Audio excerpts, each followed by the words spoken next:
1945. La guerra llega a Alemania. La guerra total se vuelve contra los alemanes en toda su crudeza y alcanza su clímax en suelo alemán. 100 días de muerte y terror. Antes de que los aliados cruzaran el Rin, se temía que la guerra siguiera hasta 1946. Los aliados conquistan el Tercer Reich. Para muchos, esos 100 días fueron simplemente una lucha a vida o muerte. Supervivencia o destrucción. Solo podemos imaginar el horror de esos últimos días.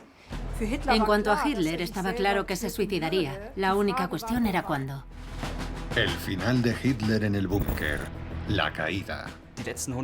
Sin duda, los últimos 100 días fueron los más terribles de toda la guerra para Alemania y su gente. Los alemanes se rinden sin condiciones.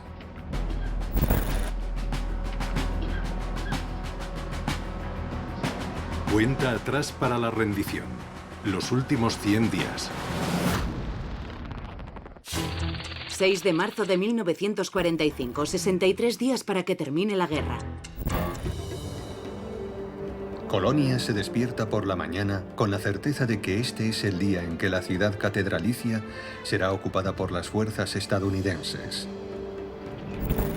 En los últimos días, la 104 División de Infantería de Estados Unidos se ha abierto paso hasta el centro de la ciudad. La mayoría de la población civil ha sido evacuada. Los soldados alemanes se rinden individualmente. No está claro cuántos defensores se han atrincherado en el centro de la ciudad. Los estadounidenses sufren muchas bajas en los combates casa por casa. La Wehrmacht aún controla gran parte del Reich, pero los aliados siguen avanzando. En el este, el Ejército Rojo ha llegado al río Oder. En el oeste, Colonia es el próximo objetivo. Protegidos por sus tanques, los soldados estadounidenses entran en la ciudad vieja. El 6 de marzo, el New York Times relata escenas que recuerdan a Stalingrado. Francotiradores al acecho y unidades de la Wehrmacht atrincheradas en los callejones.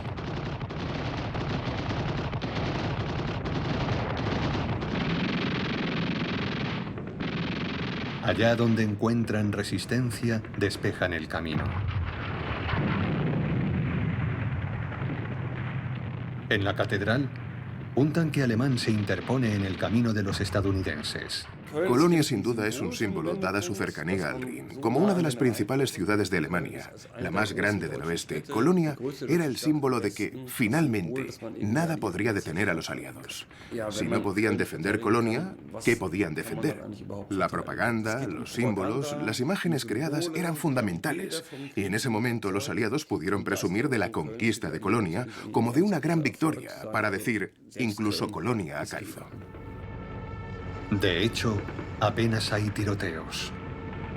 A las 5 de la tarde, hora local, la batalla por Colonia ha terminado. El alto mando de la Wehrmacht informa casi lacónicamente. Se abandonaron al enemigo las ruinas de Colonia. Como el ministro de propaganda Joseph Goebbels escribe indignado en su diario, que Colonia se rindiera en una hora es absolutamente vergonzoso. Los sanitarios estadounidenses atienden a una mujer herida que quedó atrapada entre las dos líneas. Otros son menos afortunados. Ancianos convertidos en poco más que piel y huesos, lisiados con ojos de cristal y piernas de madera. Así describe el Servicio Secreto de Estados Unidos la última resistencia de Hitler en Colonia. 8 de marzo de 1945, 61 días para el final de la guerra. Remagen. A 50 kilómetros al sur de Colonia se encuentran los restos del puente ferroviario que antaño cruzaba el Rin. El día anterior, los estadounidenses tomaron el puente de Ludendorff. Los explosivos alemanes lo dañaron, pero no lograron demolerlo. Los soldados estadounidenses cruzan el Rin por primera vez. En 24 horas, 8.000 soldados forman una cabeza de puente en la orilla derecha del Rin. Hitler tenía muchas esperanzas en poder mantener la posición en el Rin, que, una vez más, era un símbolo muy importante. El Rin, el gran río del destino de Alemania, debía resistir a cualquier precio, y era un obstáculo formidable para el avance aliado.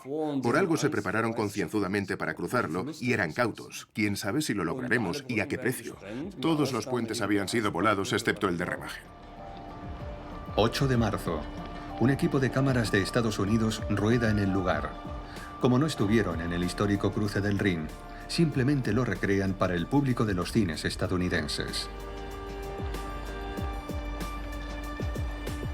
Es un hito en el camino hacia la victoria. Curiosamente, no tuvo tanto efecto en Occidente como lo tuvo en el Este, es decir, sobre Stalin. Sabemos que conquistan el puente y cruzan el Rin el día 7, y que la mañana siguiente, Zhukov recibe la orden de volver de inmediato a Moscú para empezar a planificar la operación de llegar a Berlín. Fue un momento absolutamente clave porque Stalin comprendió entonces que los estadounidenses habían cruzado el Rin y podían avanzar más rápidamente. Y para él lo más importante era llegar a Berlín antes que ellos. Como mariscal de la Unión Soviética, Zhukov es el máximo responsable del avance del Ejército Rojo en el este. Todos le consideran un gran comandante. El 8 de marzo de 1945, Stalin inmediatamente exige planes para la batalla de Berlín. Para las tropas de Zhukov, la conquista de la capital del Reich es a partir de ese momento su principal objetivo.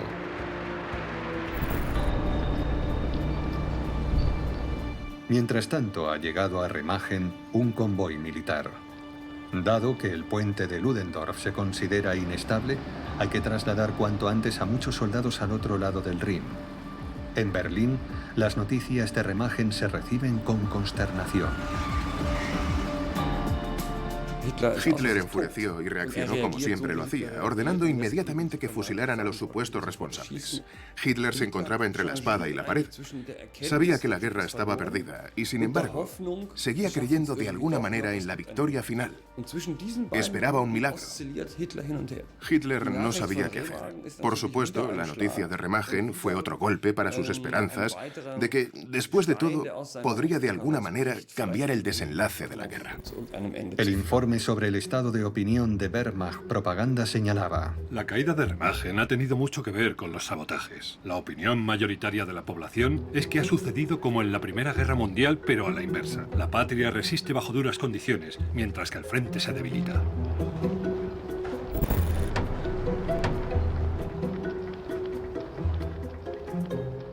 Al oeste del Rin, las tropas estadounidenses encuentran poca resistencia por parte de la población.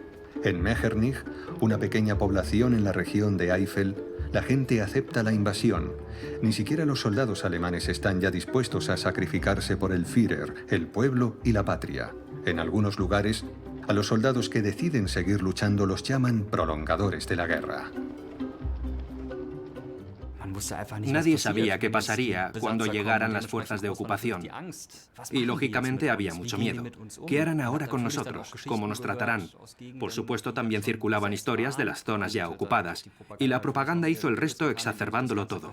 Y por esa razón, los libertadores no eran percibidos necesariamente como tales. Al contrario, la mayoría de la gente estaba muy preocupada. La propaganda nazi muestra imágenes de Berlín en las que la población alza barricadas.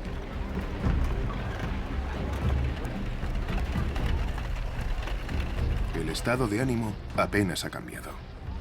Es imposible evaluar la verdadera situación o la del enemigo y cómo terminará todo. Es difícil creer en un buen desenlace para la guerra. Por otra parte, no se puede perder la esperanza por completo. Es mejor no pensar y especular, cumplir con el deber y esperar y ver qué pasa. A pesar del temor constante a los insidiosos bombardeos, el pueblo alemán sigue cumpliendo con su deber. Los suministros llegan constantemente a las zonas de batalla del frente oriental, donde las tropas alemanas se enfrentan a un enemigo infiltrado en sus propios pueblos y aldeas que actúa con una brutalidad sin parangón en la historia de la humanidad. La propaganda de la época retrata a los soviéticos como bestias que se abalanzan contra el pueblo alemán con la voluntad de destruirlo todo. Y, por supuesto, ese era el mayor temor. El miedo jugó un papel muy importante, especialmente en el este, donde la resistencia fue total. En el este, el Ejército Rojo controla un frente amplio en el Oder. Pero cerca de Görlitz, la Wehrmacht reconquista la pequeña ciudad de Lauban. 8 de marzo de 1945. 61 días antes de la rendición. Desde Berlín llegan al Oder unos visitantes ilustres. Joseph Goebbels quiere ver la situación por sí mismo. En su diario escribe: los oficiales que me acompañan me informan sobre la moral de combate del enemigo. No es especialmente alta. Cada vez que conquistan una posición, si les respondes con fuerza, enseguida la abandonan.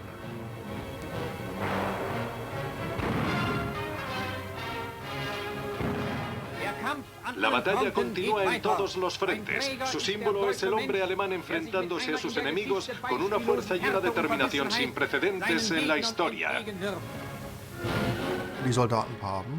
Recordando lo que los nazis habían hecho en los territorios de la Unión Soviética y Polonia, los soldados sabían que el tiempo de las terribles represalias se acercaba.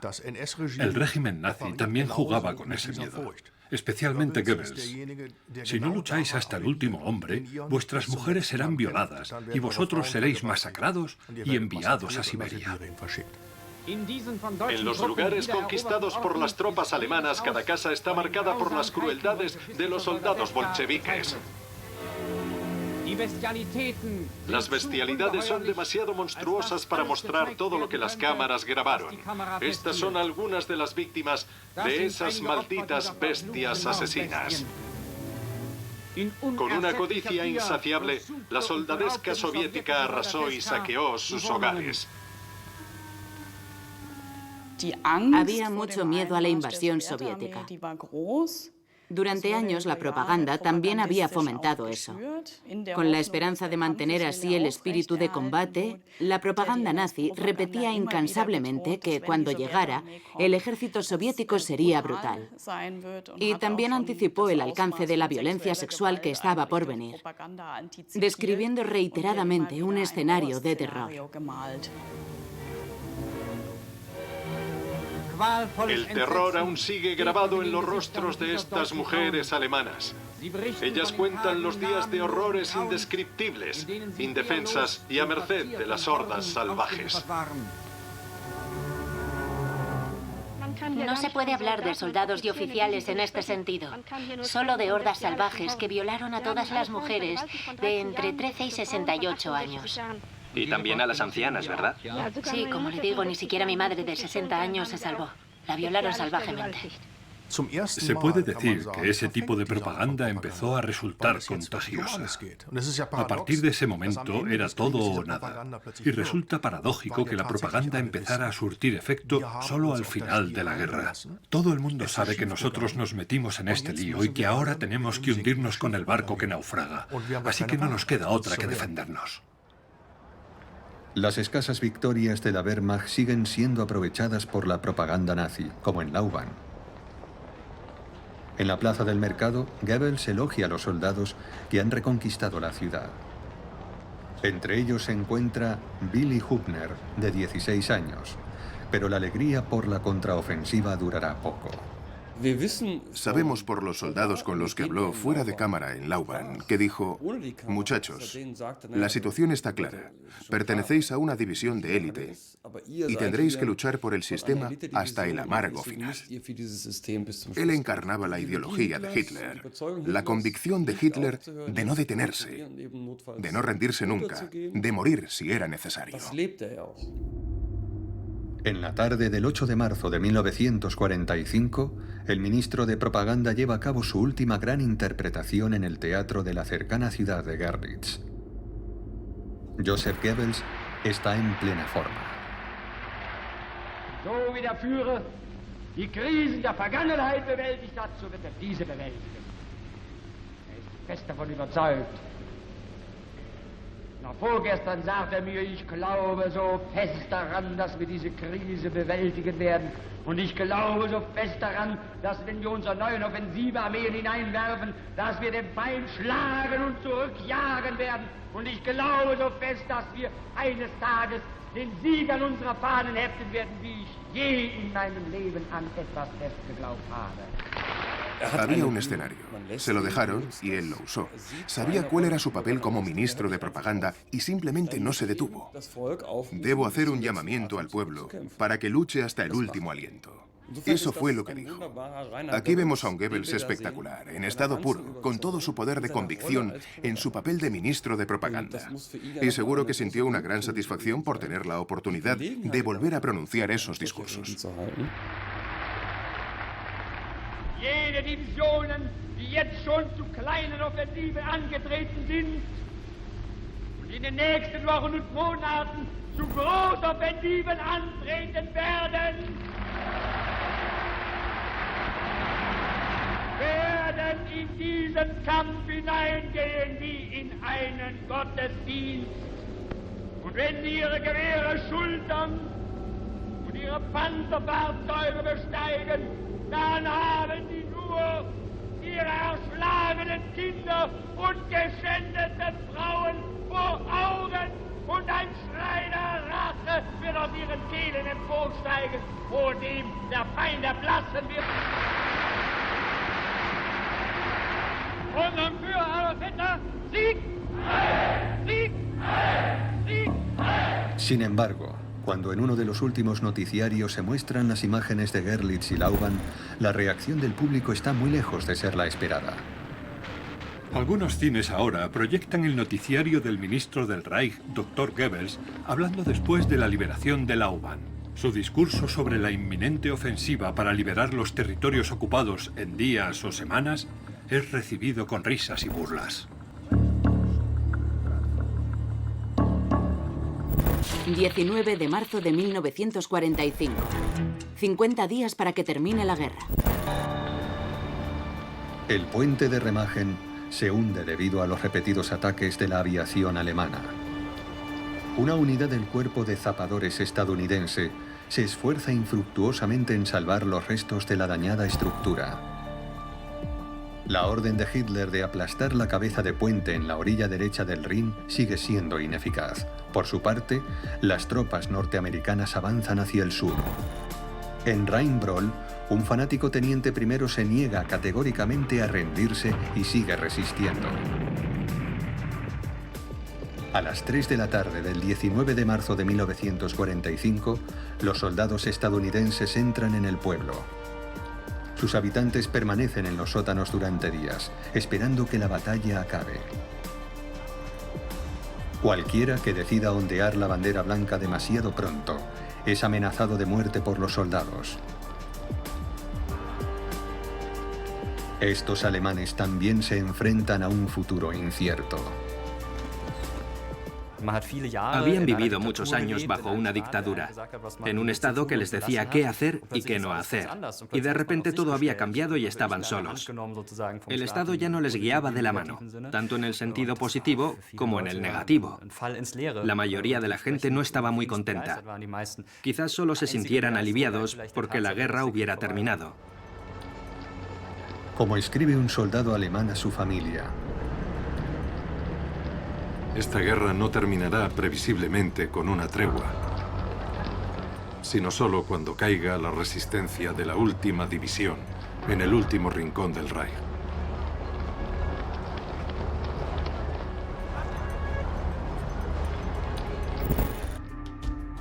Mientras los ejércitos estadounidenses avanzan a lo largo del Rin y al sur del Eifel, las tropas británicas y canadienses libran duros combates en el bosque de Reichswald.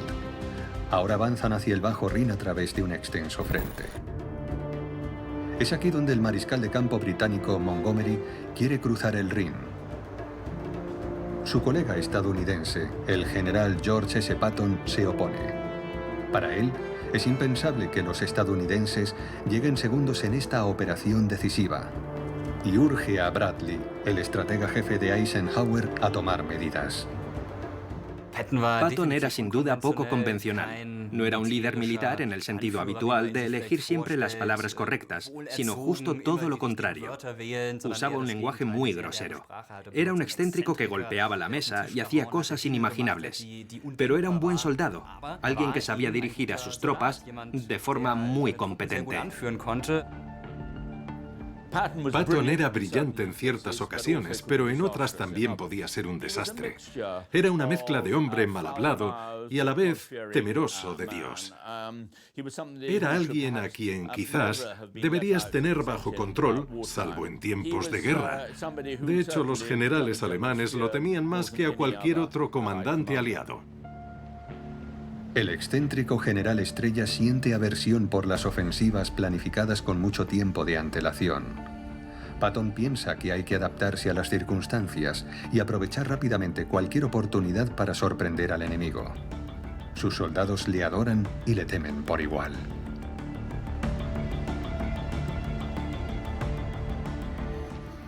Patton también era un consumado experto en todo lo relacionado con la guerra de tanques y aseguraba avances muy rápidos. Por eso siempre confiaban en él. No importaba lo que hiciera. Incluso elogió una vez a las SS y dijo, bueno, hay que reconocer que son unos malnacidos muy disciplinados. Y añadía, saben cómo pelear. Patton se salía siempre con la suya y le enviaron al frente una y otra vez porque él aseguraba que los aliados lograran avanzar rápidamente en territorio alemán. En solo 8 días, el general Patton expulsa al grupo de ejércitos G del Sarre y el Palatinado y avanza hacia el Rin. El 19 de marzo de 1945, 50 días antes de la rendición alemana, los soldados estadounidenses están cerca de Coblenza, Worms y Bad Dürkheim. Este es un gran espectáculo, escribe Patton en su diario. A las 2:30 de la tarde recibe permiso para cruzar el Rin. Los estadounidenses encuentran poca resistencia. En muchos lugares, algunos habitantes incluso dan la bienvenida a las tropas enemigas. Los soldados alemanes se rinden por millares. Hitler está fuera de sí. Hitler asumía que si perdían la guerra, todos debían, como mínimo, morir. Y lo escenificó, por así decirlo. Coreografió la caída. En la propaganda, en sus órdenes, unas órdenes radicales en las que no dudaba en destruir el sustento del pueblo alemán. En ningún momento le interesa parar y decir, bueno, llegaremos a un acuerdo como sea. Y eso incluye su así llamada Orden Nerón del 19 de marzo de 1945, por la que ordena que la estrategia de la tierra quemada también se aplique en territorio alemán. El así llamado decreto del Führer dice: todos los vehículos militares, las comunicaciones, las instalaciones industriales y de suministros básicos, así como todos los activos materiales del Reich que el enemigo pudiera usar de cualquier forma para continuar con su lucha de inmediato o en un futuro próximo, serán destruidos. Hitler promulgó el llamado Decreto Nerón, en el que señalaba, si tenemos que ceder territorios ahora, es mejor dejar al enemigo el territorio devastado para que ya no pueda usarlo. Eso significaba una destrucción sin precedentes. Si eso hubiera ocurrido realmente, Alemania habría sido catapultada de vuelta a la Edad Media, y la destrucción habría sido mucho mayor de lo que fue en realidad. La orden es desobedecida. Albert Speer, el ministro de Armamento, comentaría más tarde que Hitler, en una conversación privada, le explicó que como resultado de la selección efectuada por la guerra, Alemania había demostrado ser inferior a los pueblos más fuertes del este. En algún momento en aquel invierno, Albert Speer abandona cualquier esperanza de victoria y señala: nunca ganaremos esta guerra, así que también deberíamos prepararnos para los nuevos tiempos que vienen. Speer viajó al frente, habló con industriales y todos estuvieron de acuerdo. Eso convenció a Speer de que la Orden Nerón no debería ejecutarse en marzo de 1945, tal como estaba planeado. Aunque es probable que se produjeran algunos incidentes por parte de los más fanáticos, no tuvieron lugar acciones masivas en ese sentido, ni saltó todo en pedazos. A finales de marzo, después de 2 discusiones feroces, Speer consigue convencer al dictador para que al menos suavice su decreto Nerón. Y el ministro de Armamento consigue también que la responsabilidad de implementar las medidas sea exclusivamente suya. 20 de marzo de 1945. 49 días para el final de la guerra. Esa misma tarde, en el jardín de la Cancillería del Reich de Berlín, Adolf Hitler hace su última aparición para la propaganda nazi. Las escenas se mostrarán días después en el noticiero semanal alemán. Hitler se estaba deteriorando físicamente muy deprisa. Cuando ves esas últimas imágenes suyas imponiendo la cruz de hierro a esos soldados tan jóvenes, no parece un hombre de 56 años, sino alguien mucho mayor. Debido a la carga de la guerra, a sus patologías y a las drogas que tomaba, Hitler iba claramente a peor. En las imágenes asomaban también los temblores que padecía mientras condecoraba a miembros de las juventudes hitlerianas que se distinguieron en la batalla de Silesia o en el frente del Oder, con el objetivo de dar nuevas esperanzas a los jóvenes que luchaban junto al Ejército Popular y otras unidades. Cuando el dictador desaparece de la escena, los jóvenes hablan entre sí. Cuando los rusos se estaban acercando a Lauban, me ofrecí como mensajero del comandante de nuestras tropas. Mi misión era llevar informes a los puestos de mando de las diferentes compañías. Además de eso, a menudo llevaba lanzagranadas y raciones a primera línea. Llevaba los lanzagranadas en carretillas hasta la primera línea bajo el fuego enemigo. Alfred Check, de 12 años, es aclamado en el periódico oficial nazi Völkischer Beobachter como un modelo para la juventud que lucha en la batalla por el ser o no ser. 23 de marzo de 1945. 46 días para que termine la guerra. Desde Nierstein del Rin, los estadounidenses planean cruzar el río por la noche. Pero bajo su propia autoridad, el general Patton ordena adelantar la operación 24 horas. En la mañana del 23 de marzo de 1945, todo se decide en Nierstein. Los suministros atraviesan la ciudad. Los equipos de cámaras del Cuerpo de Señales de Estados Unidos registran un gran acontecimiento histórico, la operación de desembarco anfibio más grande desde el día D.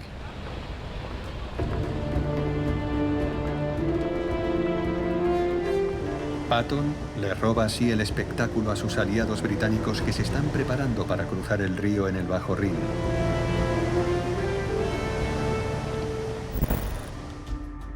Los aliados controlan un amplio frente en el Rin. Mientras Montgomery y sus ejércitos esperan la orden de atacar cerca de Wesel, los estadounidenses han formado una cabeza de puente en Nierstein. Los pocos defensores alemanes en la orilla oriental del Rin se rinden sin presentar resistencia. El 23 de marzo de 1945, Patton, entusiasmado, llama al general Bradley. Brad, por el amor de Dios, cuenta a todos que lo hemos logrado. Dile al mundo entero que lo hizo el tercer ejército incluso antes de que Monty empezara a cruzar. Es la victoria de Patton y él quiere celebrarlo como se merece.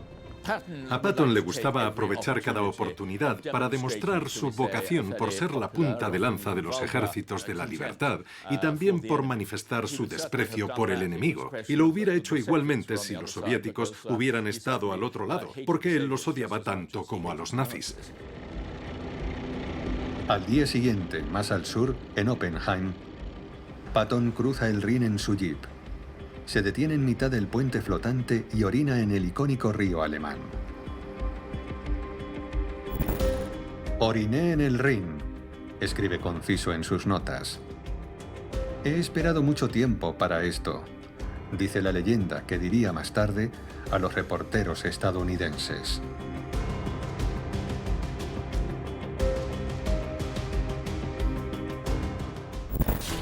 ...25 de marzo de 1945... ...44 días para que la guerra termine. La Real Fuerza Aérea Británica bombardea las posiciones alemanas y las rutas de suministro en el Bajo Rin para impedir su retirada hacia la zona del Ruhr. Los pocos que ganaron la batalla de Inglaterra se convirtieron después en muchos en la batalla de Alemania. Apenas 24 horas después de que se inicie la Operación Plunder, los británicos controlan una cabeza de puente de unos 10 kilómetros de ancho en la otra orilla del Rin.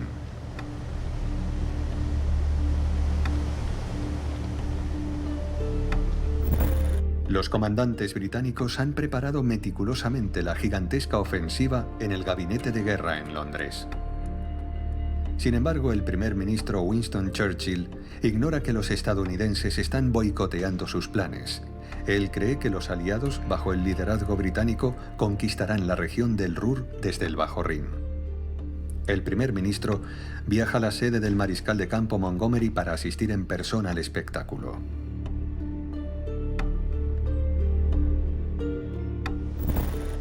Winston Churchill cruza el Rin el 25 de marzo de 1945. Aunque sabe que Patton le ha robado el éxito, pone buena cara. Churchill quería estar allí, quería ser visto, porque esa también era su forma de demostrar que Gran Bretaña era un jugador clave entre los tres grandes y que él mismo desempeñaba un papel protagonista. Por eso cruzó el Rin con Montgomery, desobedeciendo las órdenes de Eisenhower. Eisenhower no quería exponer al primer ministro británico a ningún tipo de peligro.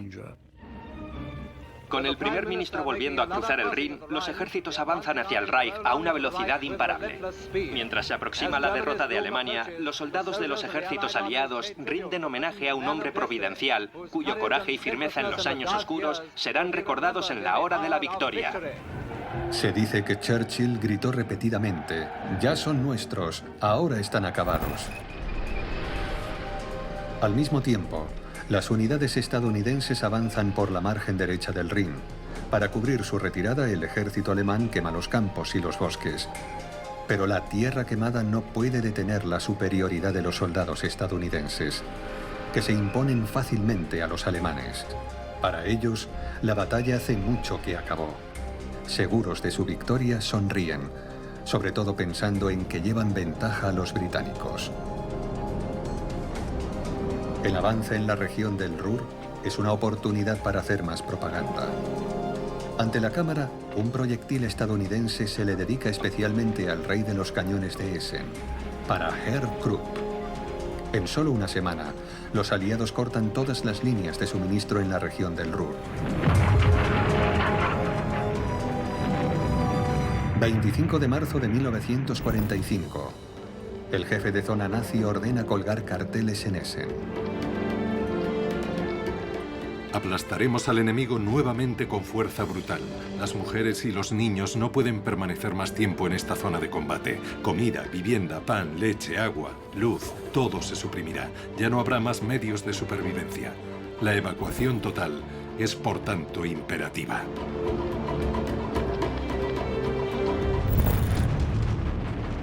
La Fuerza Aérea de los Estados Unidos limpia el camino para el avance de las tropas. Los soldados deben encontrar la menor resistencia posible en su avance para que las bajas se reduzcan al mínimo.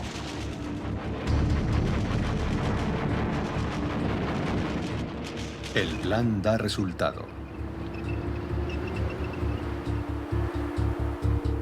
25 de marzo de 1945, 44 días para el final de la guerra. Una mujer de 23 años de un pequeño pueblo de la región de Westerwald escribe en su diario. De repente alguien grita: «¡Vienen los americanos!». Ya no puedes pensar, solo puedes decir como Schiller: todo es correr, recoger, huir. Una imagen triste se muestra ante nuestros ojos fuera del pueblo. ¿Esta es nuestra orgullosa Wehrmacht alemana?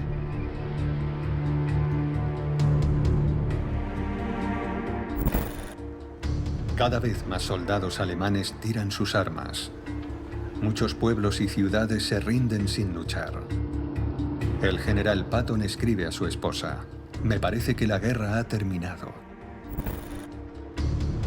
En Colonia, Un equipo de cámaras de la Fuerza Aérea de Estados Unidos filma escenas de ciudadanos que han regresado a la ciudad catedralicia.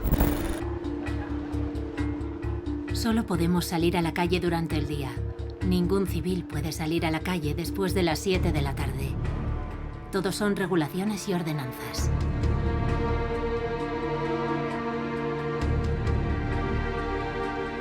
Esta vez vamos a ser totalmente exorcizados del militarismo y el nacionalsocialismo. No se permite ni un atisbo de lo que hasta ahora había sido nuestro mundo. 1 de abril de 1945, 37 días para el final de la guerra. La relación entre británicos y estadounidenses sigue siendo tensa. El comandante en jefe de las fuerzas aliadas, el general Eisenhower, planea dirigir a su ejército como punta de lanza hacia el centro y el sur de Alemania. Por su parte, las tropas de Montgomery deben avanzar hacia Hamburgo y Dinamarca. Winston Churchill está hundido. Churchill quería avanzar hacia el este todo lo posible para mantener la presión sobre los soviéticos, pero entonces descubrió que de hecho Eisenhower mantenía contacto directo con los rusos sin informar a los británicos. Fue una comunicación famosa y notoria que fue enviada a finales de marzo, en la que básicamente el comandante en jefe norteamericano describía cuáles iban a ser sus próximos pasos incluso antes de compartirlos con los británicos. Saber que les escamoteaban información causó mucha preocupación en los círculos británicos, lo cual era lógico.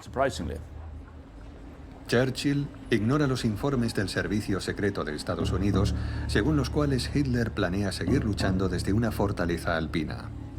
Pero Eisenhower ya ha informado a Stalin mediante telegrama de que no tiene ningún interés en conquistar Berlín. Stalin, cuando descubre que a Eisenhower no le interesa Berlín ni concede ningún valor estratégico a la capital, se frota las manos y estimula el interés de Eisenhower para que las vanguardias de ambos ejércitos se encuentren en el centro y el sur de Alemania, donde se cree que todavía encontrarán alguna resistencia. Para alentar esa idea, Stalin, en su respuesta del 1 de abril, básicamente le dice: solo enviaré fuerzas de reconocimiento a Berlín y eso no pasará hasta mayo. Pero es cierto, deberíamos encontrarnos más al sur. Esa fue probablemente la inocentada más grande de la historia, en mi opinión. Los británicos se ven obligados a ceder. El 1 de abril de 1945, el gabinete de guerra aprueba el plan de Eisenhower. En opinión de Churchill, Occidente está entregando toda Europa central y oriental a Stalin, pero desde su punto de vista, la decisión tiene un lado positivo. Todos tenían claro que la conquista de Berlín solo se conseguiría con un gran sacrificio. Ni los estadounidenses ni los británicos querían eso. Ellos querían aplastar a Alemania, querían derrotarla, pero lo antes posible y con el menor número de bajas posibles.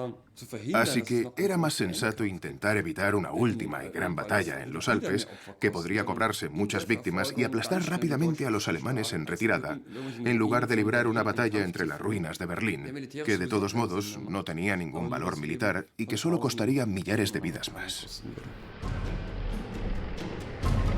Según un informe de situación del alto mando aliado del 1 de abril de 1945, el enemigo se enfrenta a una situación en el oeste que escapa a su control. No tiene sentido prolongar las operaciones. Hitler está acabado. Sin embargo, como todos los demás Napoleones, no se marchará sin haber luchado hasta el último aliento. Solo queda por ver cuánto durará ese aliento o si los alemanes están dispuestos a seguirle.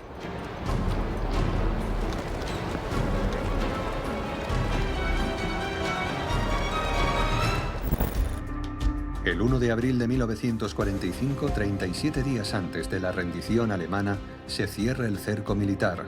Las tropas estadounidenses han conquistado Frankfurt y avanzan hacia las montañas Harz y Turingia. A los estadounidenses les preocupa que se estén formando unidades de partisanos alemanes en la retaguardia. El odio es la oración y venganza el grito de guerra. Con este lema, la emisora de radio Werwolf hace un llamamiento al pueblo alemán el 1 de abril de 1945. Al habla la estación Werwolf, la emisora del Movimiento para la Liberación de Alemania en los territorios ocupados por el enemigo. Nosotros, los Werwolves, los hombres lobo, lo daremos todo por nuestro pueblo. Y si no nos queda otra cosa que dar que nuestras vidas, moriremos por él. Los hombres lobo declaran que los soldados enemigos y los colaboradores alemanes serán perseguidos en todas partes en los territorios ocupados. La idea era que fuera una guerra de guerrillas que se libraría en la retaguardia de los enemigos que avanzaban para interrumpir sus rutas de suministro, etc.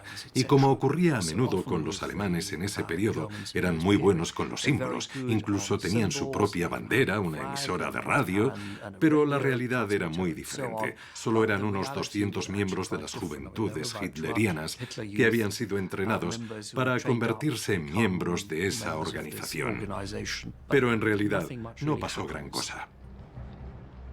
Los Werwolves eran algo que todos debían temer, también y especialmente los alemanes, para que no se atrevieran a ondear la bandera blanca. Por un lado, se dedicaban a pequeñas acciones de sabotaje, pero por otro lado, al éxito de la propaganda, como el asesinato de un alcalde. Quien quiera que colabore con el enemigo debe morir.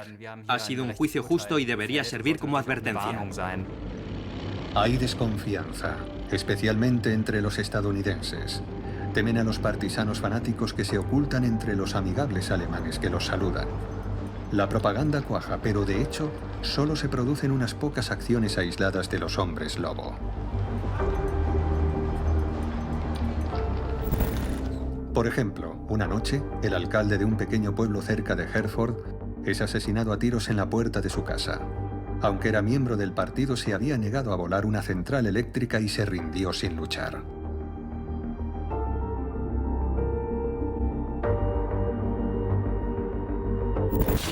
...9 de abril de 1945... ...29 días para el final de la guerra.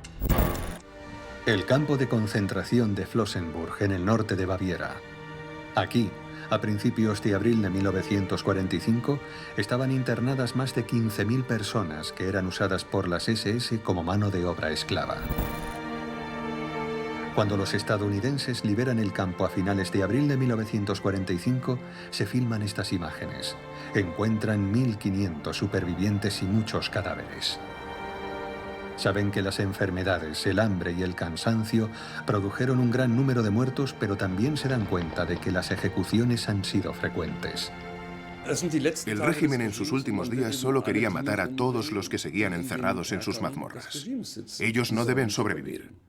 Nosotros tampoco sobreviviremos.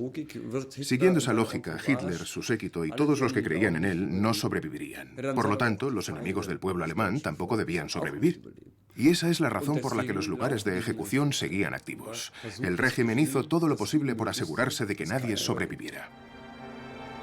Los investigadores estadounidenses descubren que destacados opositores nazis fueron ejecutados en Flossenbürg el 9 de abril de 1945, por orden personal de Hitler. Entre ellos estaba Dietrich Bonhoeffer. El teólogo, conocido en todo el mundo, había sido arrestado por la Gestapo debido a sus contactos con la resistencia. Dietrich Bonhoeffer realmente fue un hombre de Dios en el verdadero sentido de la palabra. Alguien que vivió para su fe y sobre todo para su iglesia, la iglesia confesante que se oponía al nacionalsocialismo. Su participación en la resistencia fue su perdición. Durante mucho tiempo no pudieron probar nada en su contra, pero tras los hechos del 20 de julio fue ejecutado poco antes de que terminara la guerra.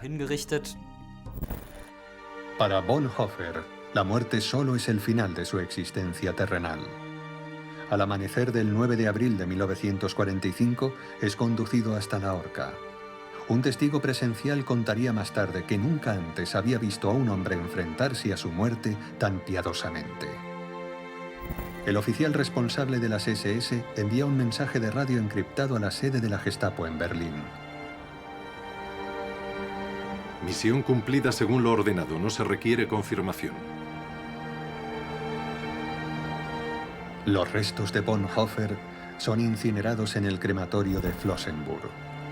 Su lugar de descanso final se encuentra en el monumento llamado Valle de la Muerte.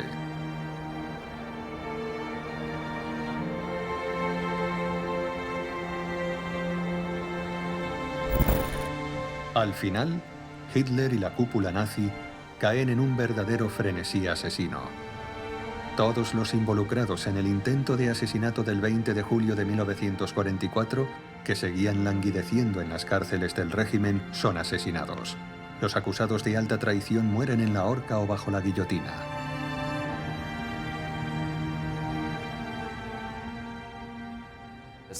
También era como un mensaje simbólico que decía: las personas que participaron en la resistencia serán ejecutadas antes de que acabe la guerra, como una advertencia para la población. Cuidado, mirad lo que les ha pasado. Aunque nuestra situación sea muy difícil, si hacéis lo mismo tendréis un grave problema. Solo en la prisión de Plötzensee de Berlín, 57 personas son decapitadas a mediados de abril.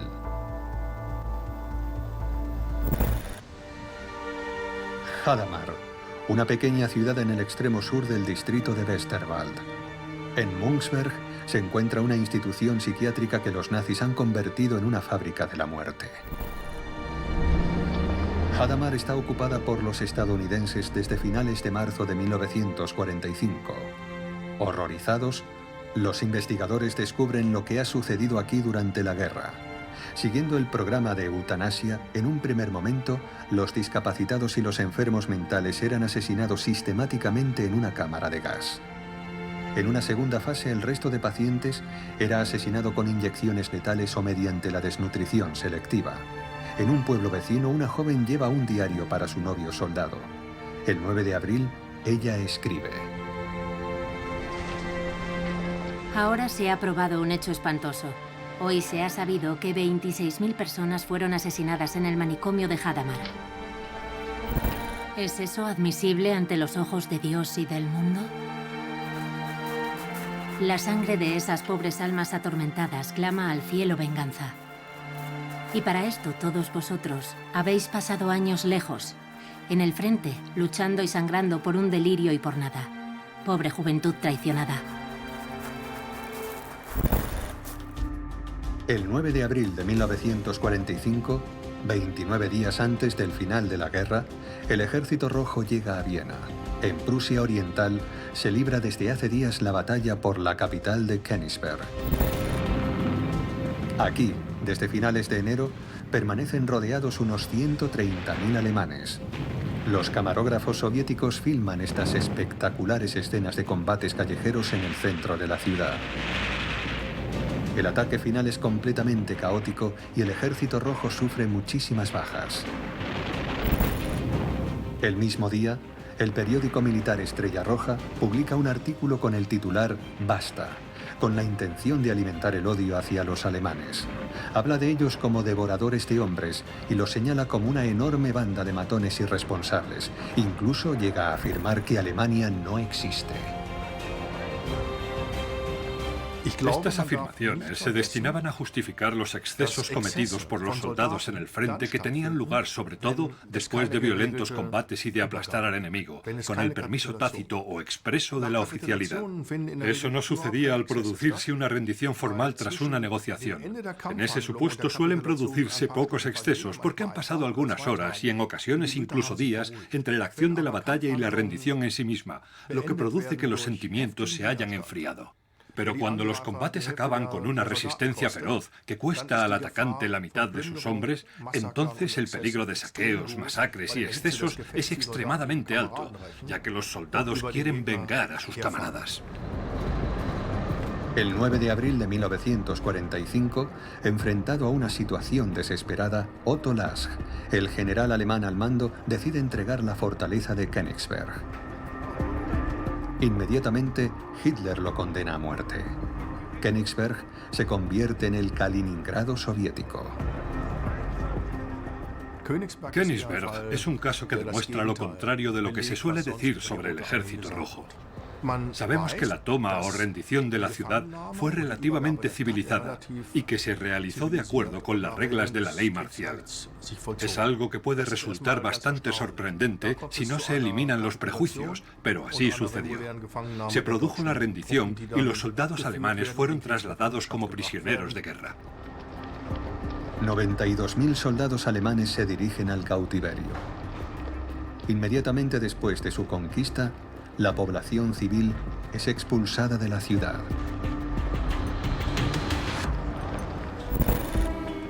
Desde finales de enero de 1945, el Ejército Rojo ha estado en el Oder preparando su ofensiva final. El humedal de Oderbruch es uno de los últimos obstáculos en su camino a Berlín. Está a solo 75 kilómetros de la capital alemana. Las tropas soviéticas llevan meses construyendo puentes provisionales. A lo largo de 200 kilómetros, un enorme ejército cruzará el río. En el otro extremo del Oder se encuentra el cuartel general del mariscal de campo Zhukov, quien dirigirá el ataque final contra Berlín con los 11 ejércitos del primer Frente Blanco ruso.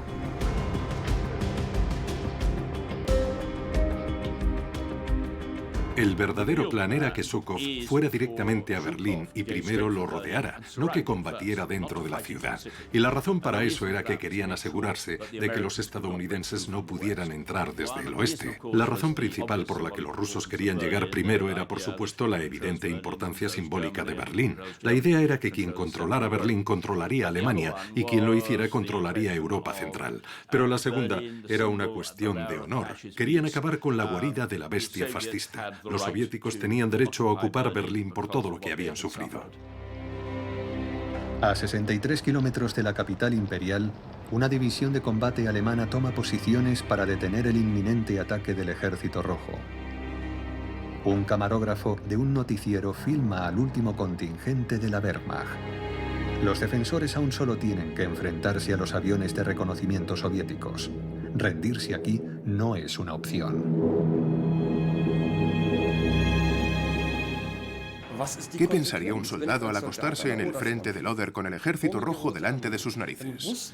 El 99% probablemente pensaría, se acabó el juego. No tenemos ninguna posibilidad.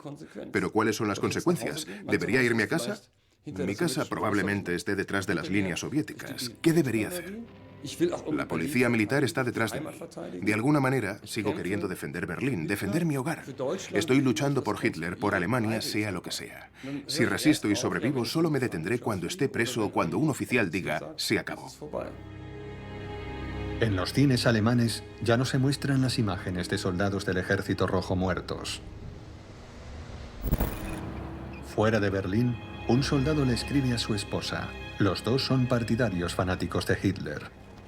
Querida, lo hemos soportado todo juntos. Juntos. Y juntos agradecimos cada regalo. Juntos, así de fácil. ¿Qué somos solos? ¿Qué significado tiene todo? ¿En qué nos hemos convertido? No tú y yo. Nosotros. Eso es lo bello, lo grande, por lo que elegimos soportarlo todo. Solo eso nos queda. Aún faltan 29 días para la rendición incondicional.